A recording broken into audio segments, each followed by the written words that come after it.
예, 오늘 성경 본문은 신명기 31장 1절부터 8절입니다. 주보에 있는 성경이 잘못 표기됐습니다. 31장 1절부터 보시겠습니다. 또 모세가 가서 온 이스라엘에게 이 말씀을 전하여 그들에게 이르되 이제 내 나이 120세라 내가 더 이상 출입하지 못하겠고 여호와께서도 내게 이르시기를 너는 이 요단을 건너지 못하리라 하셨느니라. 여호와께서 이미 말씀하신 것과 같이 내 하나님 여호와께서 너보다 먼저 건너가사 이 민족들을 내 앞에서 멸하시고 내가 그 땅을 차지하게 할 것이며 여호수아는 내 앞에서 건너갈지라. 또한 여호와께서 이미 멸하신 아모리 왕 시온과 옥과 및 그 땅에 행하신 것과 같이 그들에게도 행하실 것이라. 또한 여호와께서 그들을 너희 앞에 넘기시리니 너희는 내가 너희에게 명한 모든 명령대로 그들에게 행할 것이라. 너희는 강하고 담대하라. 두려워하지 말라. 그들 앞에서 떨지 말라. 이는 내 하나님 여호와 그가 너와 함께 가시며 결코 너를 떠나지 아니하시며 버리지 아니하실 것임이라 하고 모세가 여호수아를 불러 온 이스라엘의 목전에서 그에게 이르되 너는 강하고 담대하라. 너는 이 백성을 거느리고 여호와께서 그들의 조상에게 주리라고 맹세하신 땅에 들어가서 그들에게 그 땅을 차지하게 하라. 그리하면 여호와 그가 내 앞에 서서 가시며 너와 함께하사 너를 떠나지 아니하시며 버리지 아니하시리니 너는 두려워하지 말라. 놀라지 말라. 아멘. 죽음을 앞둔 모세의 이야기입니다. 사실 이제 모세가 모압 평지에서 가나안에 들어가는 자들을 위해서 모든 말씀을 세 부분으로 해서 말씀을 다 주고 난 다음 이제 모세는 그가 표현한 대로 내 나이 120세라 더 이상 출입하지 못하겠고, 사실 이제 모세가 출애굽기에 표시된 것처럼 시작을 해서 이제 신명기에 마지막에 마치는 과정까지 40여 년 동안 하나님과 동행하면서 하나님의 백성들을 이끌고 이제 약속의 땅에 건너가기 위한 바로 이 마지막 땅에서 그들에게 권면하고 그들에게 당부하고 그들에게 명령하고 그래서 율법의 말씀을 다 하고 난 다음 이제는 다 마무리할 시간이 되었던 것입니다. 근데 우리가 생각하면 죽음이라고 하는 것은 갑작스러운 것이라고 표현을 하잖아요. 그것은 우리에게 언제 올지 모르기 때문에 그런 말을 하고 있습니다. 그러나 우리에게 죽음이라고 하는 것은 반드시 예고된 우리는 다 알고 있는 그런 사실입니다. 그래서 서로 사실은 이 표현이 맞지 않는 거죠. 갑작스러운 죽음이란 없는 겁니다. 왜냐하면 다 죽음을 예고했기 때문에 그렇습니다. 그래도 우리는 예고했지만 그래도 그 날은 우리가 모르는 거기 때문에 마치 도둑같이 오는 것처럼 우리가 맞이할 때가 있게 되는 것이죠. 그런 면에서 모세의 삶도 하나님께서 몇 차례 얘기를 했습니다만 모세도 이제 주어진 사명을 다 마치고 난 다음 하나님께서 내게 말씀하시기를 너는 이 요단을 건너지 못하리라 하셨다고 하는 사실을 아는 거죠. 이제는 이 요단을 건너지 못한 모세는 마지막 그가 할 수 있는 일을 다 했고 이제 그의 나이도 120세가 되어서 더 이상 출입하지 못하겠다. 근데 나중에 보면 바로 이 모세가 우리가 알고 있는 느보산에 올라갑니다. 그러니까 느보산이 지금 모압 평지에서 바라볼 때는 모압 평지가 건너편이 이제 여리고면 여리고도 해발 200m 아래입니다. 그러면 느보산은 거의 해발 800m급 되는 산이에요. 그러니까 표고차가 한 1000m 가까운 데를 모세가 걸어 올라갑니다.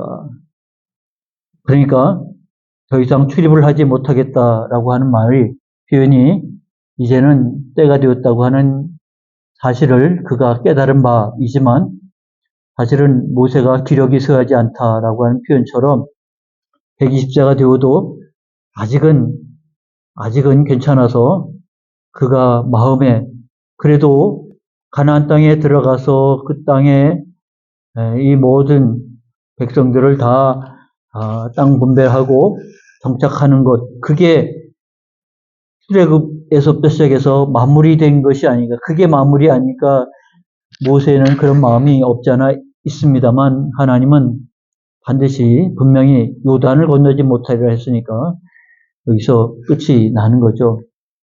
그래서 모세는 반드시 자기가 이제 여기서 죽음을 맞이하게 되리라는 것을 잘 압니다. 그런 이 땅에서 모세에게 이루어지는 일들이 오늘 본문에 기록이 되고 있습니다.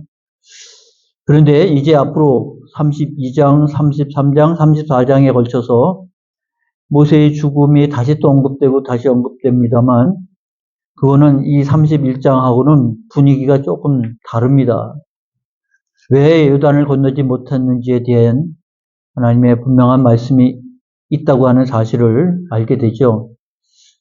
그렇지만 이 31장에서는 사명을 마친 모세의 모습, 마치 은퇴식을 하고 이제는 모든 것을 내려놓고 내려오는 그런 명예로운 모세의 모습을 보여주는 그런 장면이라고 할 수 있겠습니다. 그런 면에서는 오늘 이와 같은 죽음을 앞에 놓고 있는 모세의 모습은 오늘 우리들도 다 마찬가지라고 생각이 되지 않겠습니까? 이럴 때 모세는 이 31장을 통해서 표현된 그 모습은 마치 사도 바울이 디모데에게 말한 것처럼 나는 선한 싸움 싸우고 나의 달려갈 길 마치고 믿음을 지켰으니 이제 후로는 나를 위하여 의의 면류관이 예비되었습니다. 디모데후서는 바울 서신의 맨 마지막 서신입니다. 죽음을 바로 앞에 놓고 그래서 이 앞에 자신이 이제 관제와 같이 드려줄 것이다.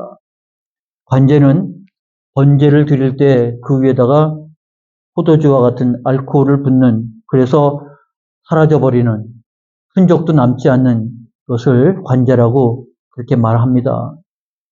그러니까 바울이 자신의 삶이 이제 관제와 같이 드려질 때가 됐다라는 것은 마무리될 시기가 다가왔다는 것을 안 거죠. 그래서 이 말을 합니다. 나는 선한 싸움 싸우고 달려갈 길 마치고 믿음을 지켰다. 아마 모세의 사역도 바울의 마음 같았을 것이고 바울의 마음도 모세와 같았을 것입니다. 어쩌면 우리 부름받은 자, 소명을 받은 자, 우리는 소명 안에서 하나님께서 우리에게 맡겨준 사명의 길을 가는 자들입니다.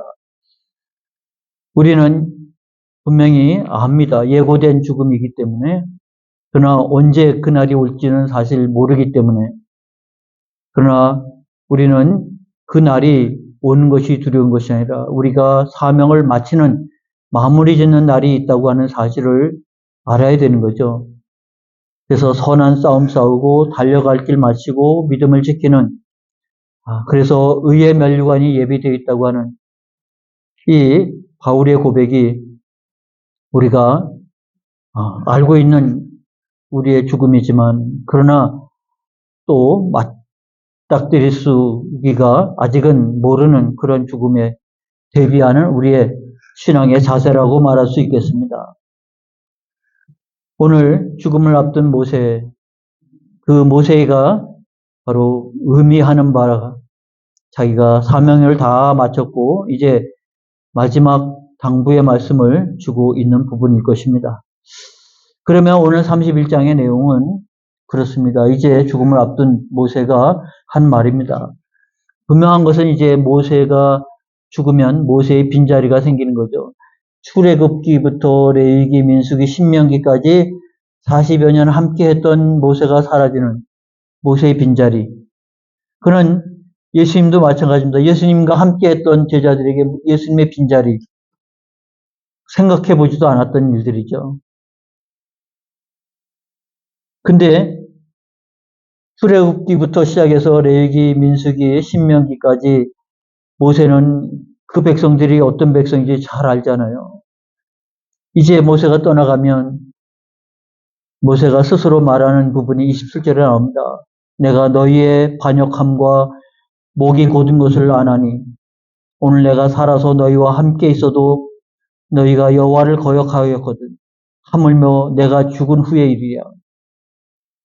그러니까 모세는 사명을 다했다고 자기 혼자 딱 덮고 끝나면 되는 일이 아닌 거죠. 모세는 그 이후의 일들이, 모세가 없는 빈자리, 어떤 일들이 이뤄질지 잘 알고 있었던 것입니다. 그냥 덮어버리면 되는 일이 아닌 것이죠. 모세는 자기 인생만 마치면 되는 일이 아닌 것입니다. 29절에는 또 그렇게 말합니다. 내가 알거니와 내가 죽은 후에 너희가 스스로 부패하여 내가 너희에게 명령한 길을 떠나 너희 목전에 악을 행하여 너희 손으로 하는 일로 그를 경노하게 하므로 너희가 후일에 재앙을 당하리라. 모세가 이렇게 예상이 된 거죠. 그들을 알기 때문에 이런 일들이 벌어지면 그동안 한 모든 일들이 다 헛수고가 되지 않겠습니까? 모세는 자기의 빈자리가 어떤 결과를 낳을지 알고 있었기 때문에 그는 또 하나님도 알고 있는 바라고 말할 수 있겠죠. 그렇다고 모세가 영원 무궁토록 살아있어야 되냐면 그건 아닌 것이고요. 예수님도 제자들과 함께 그들과 함께 있기를 원하지만 그러나 너희를 위해서 내가 떠나가는 것이 너희가 기뻐할 것이라. 무슨 말을 그렇게 하십니까? 주님 절대 그런 일이 있지 않을 것입니다. 만류했던 베드로와 같은 심정일 것입니다. 그러나 주님이 떠나감으로 인해서 너희를 위해서 보혜사 성령이 오시는 거죠. 성령의 역사가 예수님께서 하신 모든 말씀을 생각나게 할 뿐만 아니라 맡겨주신 그 사명을 완수하는 일들을 위해서 성령의 역사가 있지 않겠습니까? 그러나 당장 빈자리를 생각하면 염려스럽고 걱정스러운 일이죠. 하나님도 그 일을 잘 알면 모세를 그냥 데려가는 것으로 끝나는 것이 아니라 그 일을 위해서 그들이 앞으로 목이 곧은 백성이고 그들이 할 일들이 짐작이 될 만한 일들이기 때문에 하나님도 모세의 빈자리를 채워야 되지 않겠습니까? 예수님은 하나님의 영, 보혜사를 보내주심으로 인해서 그 일들을 완성해 가죠. 그래서 사도행전은 우리가 성령 행전이라고 말합니다. 성령이 어떻게 그들을 이끌어 가셨는지, 어떻게 그 복음을 전하게 하셨는지, 바울이 말한 것처럼 선한 싸움 싸고 달려갈 길 마치고 믿음을 지키게 하셨는지, 성령의 역사가 이 복음의 역사를 완성시켰다는 사실을 알게 되는 것이죠. 그래서 너희가 예루살렘에서 약속의 때를 위해서 기도하면서 그러면 너희가 약속의 때에 권능을 받고 권능을 받는 성령의 역사로 말미암아 이제 그들에게 주어진 사명의 길을 완수해 가게 된 것입니다. 그러므로 이 놀라운 후속 조치를 취해 주신 복음의 역사, 예수님이 부재의 자리에도 이와 같은 성령으로 안에서 놀라운 교통의 역사가 일어나지 않겠습니까? 그러면 오늘 본문에서 하나님은 그러면 모세의 빈자리를 어떻게 채우셨는가? 본문 다 읽어보면 세 가지를 채워주십니다. 첫 번째는 후계자, 지도자를 세우죠. 이 앞에도 몇 번 언급이 됐습니다만 여호수아를 후계자로 세웁니다. 사실 출애굽기부터 여호수아는 모세와 함께 했습니다. 모세의 모든 과정을 함께 했던 사람이 여호수아입니다. 그리고 그는 정탐꾼에게 뽑혀서 가기도 했고 다행히 여호수아와 갈렙이 긍정적인 하나님의 뜻을 증언하는 일을 하지 않았습니까? 그래서 여호수아는 모든 면에 있어서 모세의 후계자로서 마치 준비된 자처럼 그 일을 합니다. 그래서 모세의 빈자리는 지도자가 세워져야 되는데 바로 그 후계자로 하나님은 여호수아를 세웠다고 하는 사실을 우리가 생각해 보면 이것은 이스라엘이 사명을 완수해 가는 일에 있어서 지도자를 세우는 일은 최우선이었다라고 말할 수 있겠습니다. 그런데 7절에 여호수아를 불러서 이렇게 당부합니다. 너는 강하고 담대하라. 너는 이 백성을 거느리고 여호와께서 그들의 조상에게 주리라고 맹세하신 땅에 들어가서 그들에게 그 땅을 차지하게 하라. 모세는 그걸 못한다. 모세는 이 요단을 건너지 못한다. 너는 강하고 담대해서 이 백성을 거느리고 그렇게 하라.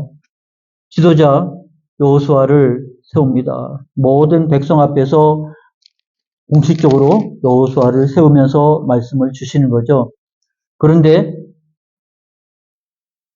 7절에 이렇게 나오고 있잖아요. 근데 지도자를 세워서 말하자면 취임식을 하는 것과 같이 말씀했다고 하면 그 전에 6절에 그러니까 이 앞에 하나님이 하신 말씀이 의미가 있습니다. 6절을 여러분 보시면요. 너희는 이스라엘을 가리켜서 말합니다. 너희는 강하고 담대하려 두려워하지 말라. 그들 앞에서 떨지 말라.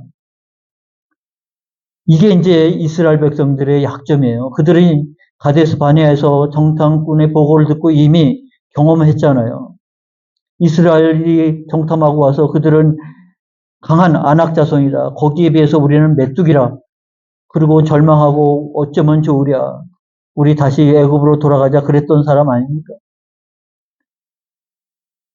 지도자였던 여호수아에게는 강하고 담대하라 이렇게만 말씀하셨는데 이스라엘 백성들은 이 지도자를 세우는 이스라엘 백성들은 너희는 강하고 담대하라. 거기에 덧붙여서 두려워하지 말라. 그들 앞에서 떨지 말라.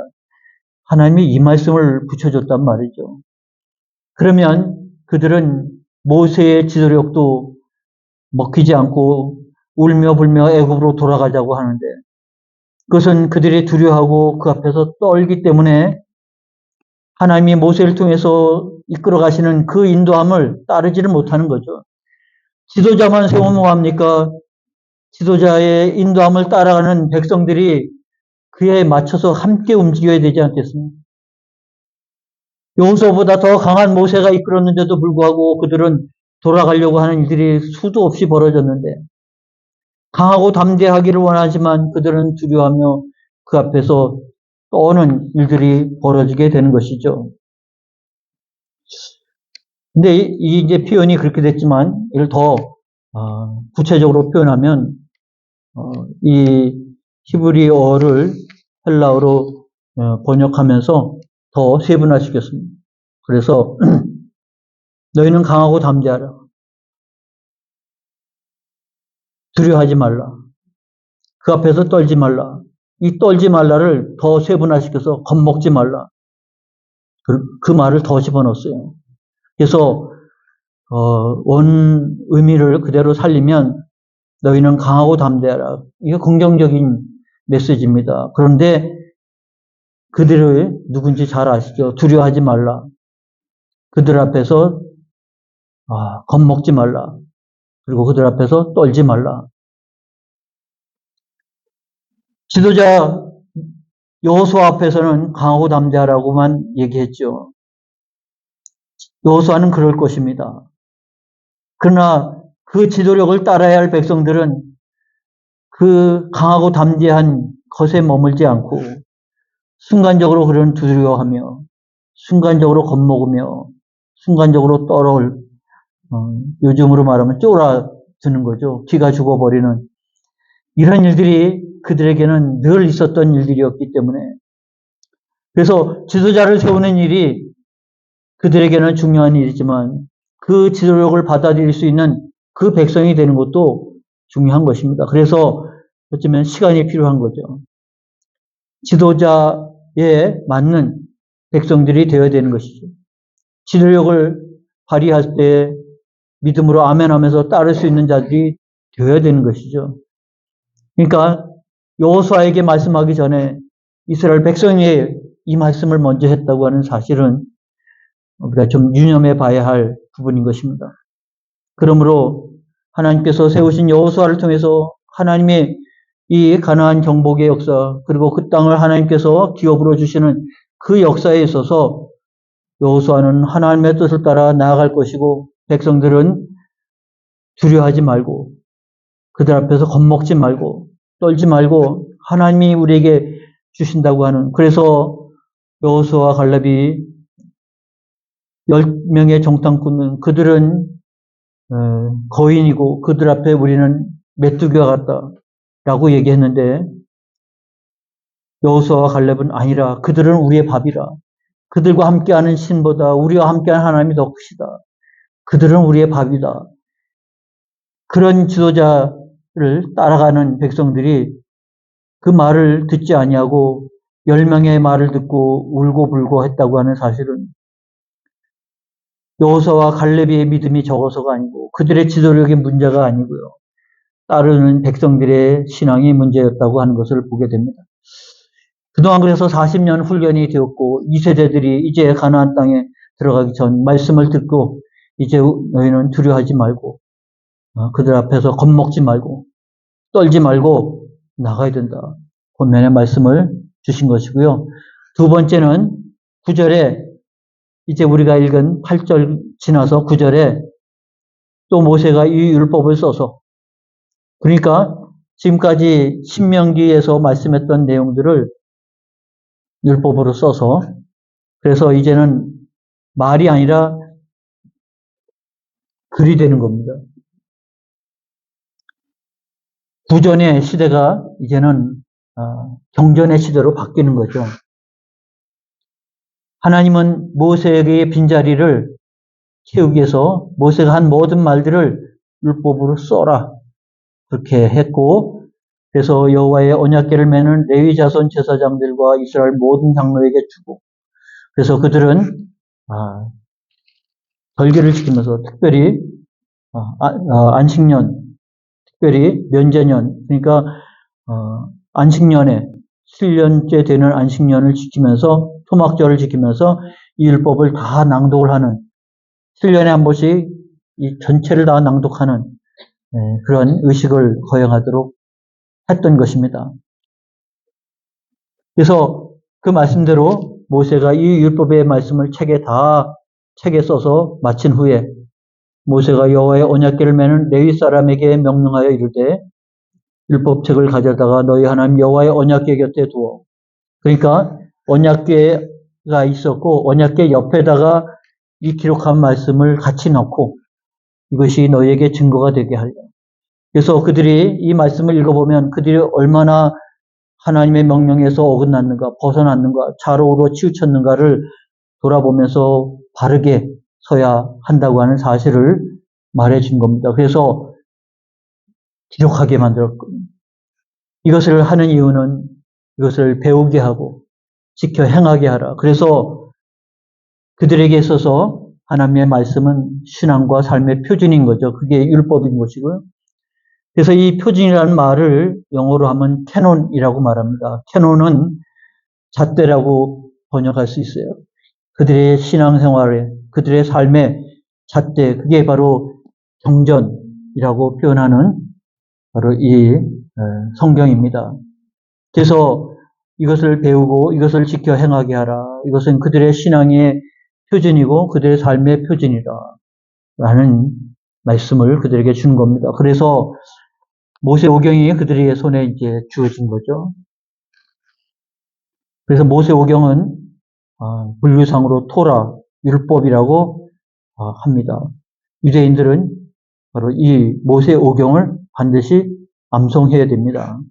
왜냐하면 말씀했거든요. 배우게 하라. 신명기 6장 4절 쉐마 이스라엘아 들으라.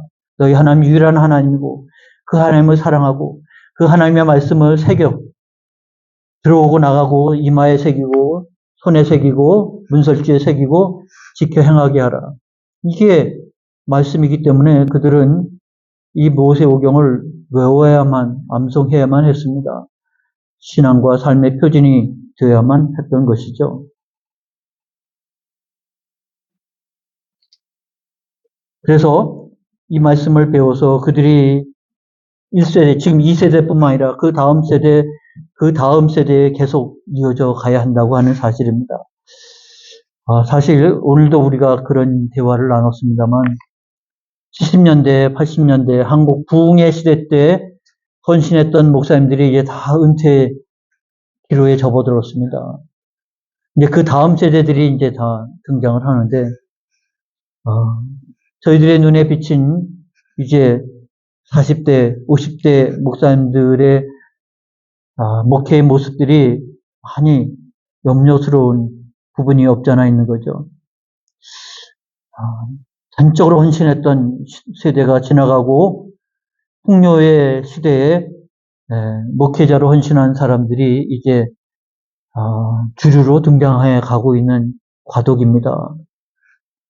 그래서 베이비붐 시대가 다 지나가죠. 그들이 70년대, 80년대 부흥의 시대 때 은혜 받고 헌신했고 40년 목회를 하고 이제는 마치고 넘어가는 시대예요. 이제 한국 교회는 그 전환점에 있다고 생각이 됩니다. 이 말씀을 받은 2세대들이죠. 그들은 가나안 땅에 들어가서 말씀대로 다 했을 것입니다. 순종했을 것입니다. 하나님을 경외했을 것입니다. 우상을 쳐다도 안 보할 것이고 다 정리했을 것입니다. 문제는 그 다음 3세대, 4세대, 5세대 그게 이제 염려스러운 것이죠. 그래서 하나님은 바로 이와 같은 일들을 이루셨는데 이것들이 오늘 우리에게 있어서 마찬가지로 작동하고 역사합니다. 이제 세대는 바뀌지만 우리는 복음 이후로 성령의 역사는 여전함으로 인해서 반복해서 부흥의 역사는 일어납니다. 개혁의 역사는 또 일어나고 교회는 넘어질 것 같으면서도 다시 일어나고 타락할 것 같으면서도 다시 회복되고 정화되어서 시대의 사명을 감당해 가고 있는 것입니다.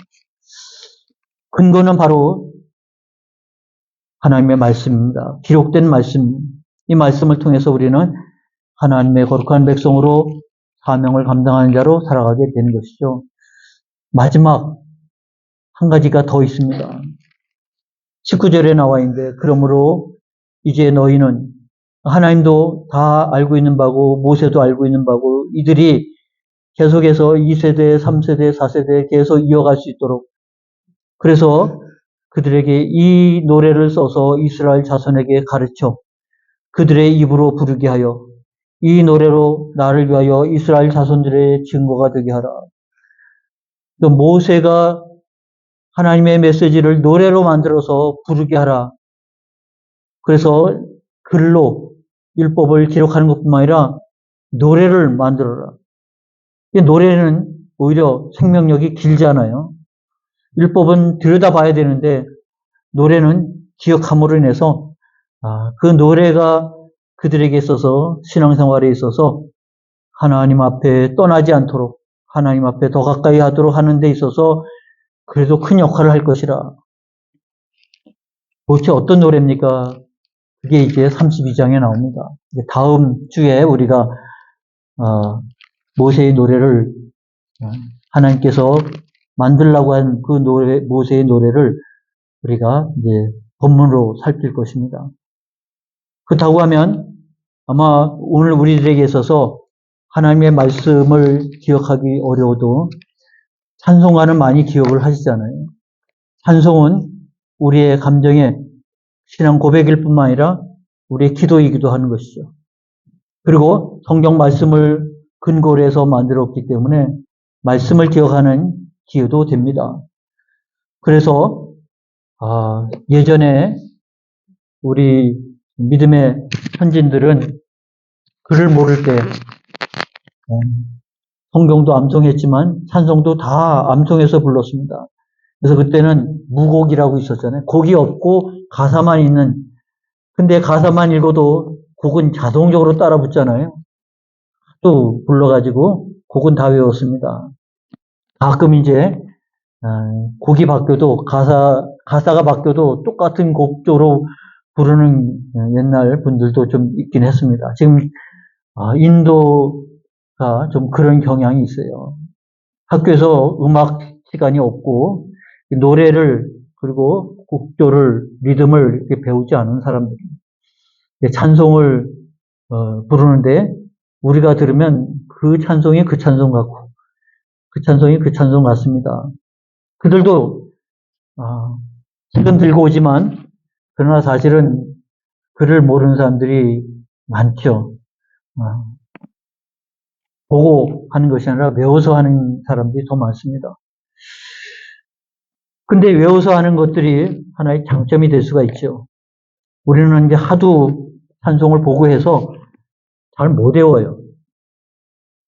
그래서 일부러 안 보고 부르기를 해야 될 만큼 그렇게 외워야 될 만큼 헷갈리는데 사실은 이와 같은 과정이 글을 몰라서 생겨진 현상이긴 하지만 중요한 것은 그들은 찬송을 다 외운다고 하는 것이죠. 그것이 얼마나 큰 자산이 되겠습니까?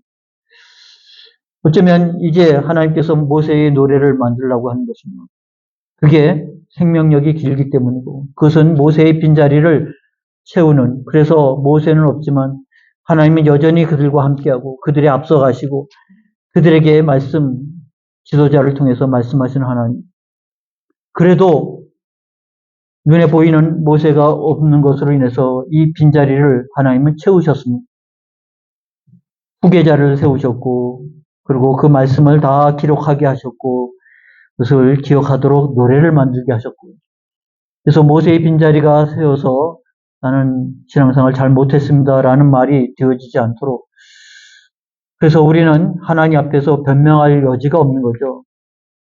성경도 우리에게 있고 찬송도 우리에게 있고 우리는 무엇을 가지고 변명을 하겠습니까? 그러므로 우리는 하나님의 말씀에서부터 벗어나면 안 되는 거죠. 그 말씀 안에서 거룩한 백성이요, 경건한 백성이요, 그리고 하나님께서 사랑하는 백성이요, 동행할 뿐만 아니라 남겨둔 자가, 남은 자가 되어지는 우리가 되어야 할 것이고, 그리고 마지막까지 아멘 주 예수의 오시옵소서, 마라나타의 신앙으로 주님을 맞이할 수 있는 신앙으로 서야 할 것입니다. 그래서 사도 바울이 고백한 것처럼 선한 싸움 싸우고 달려갈 길 마치고 믿음을 지켰다고 하는데, 우리도 주님 맞이할, 내가 주님 오시기 전에 먼저 부름받는다 해도, 아니면 우리 생애에 주님을 맞이하면 우리도 사도 바울처럼 주님, 우리가 선한 싸움 싸우고 달려갈 길 마치고 믿음을 지켰고 여기에 이르렀습니다 라고 우리도 신앙 고백해야 되지 않겠습니까?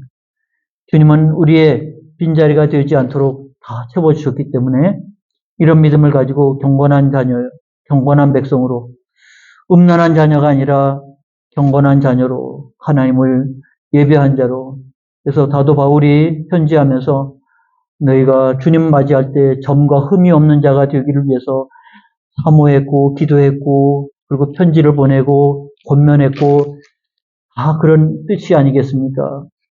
우리는 하나님의 뜻을 알고 있습니다. 주님 만나는 그날까지 우리도 흠없는 자로 달려갈 길 마치고 믿음을 지키고 의의 멸관을 기다리는 거룩한 백성으로 승리하는 여러분 되시기를 축원합니다. 기도하겠습니다. 하나님, 오늘도 우리에게 말씀해 주심을 감사합니다. 모세가 출애굽기부터 신명기까지 함께한 그 모세가 이제는 사라지고 빈자리가 되어야 할 시간이 다가왔는데 그것이 그들에게 얼마나 두려운 일일까. 그러나 하나님은 예고 없이 그 일을 맞닥뜨리지 않고 준비하게 하셨음을 생각하면 얼마나 감사한지요. 준비하는 자가 되게 하여 주옵소서. 준비하며 주님을 만나는 저희가 될 수 있게 하여 주옵소서. 언제든지 준비돼서 아멘 주 예수 오시옵소서.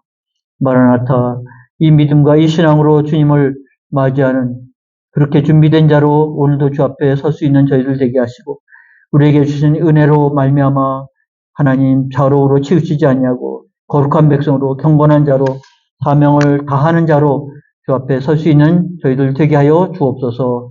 예수님의 이름으로 축복하고 기도하옵나이다. 아멘. 찬송 461장 부르십니다. 전주를 좀 길게 해주세요.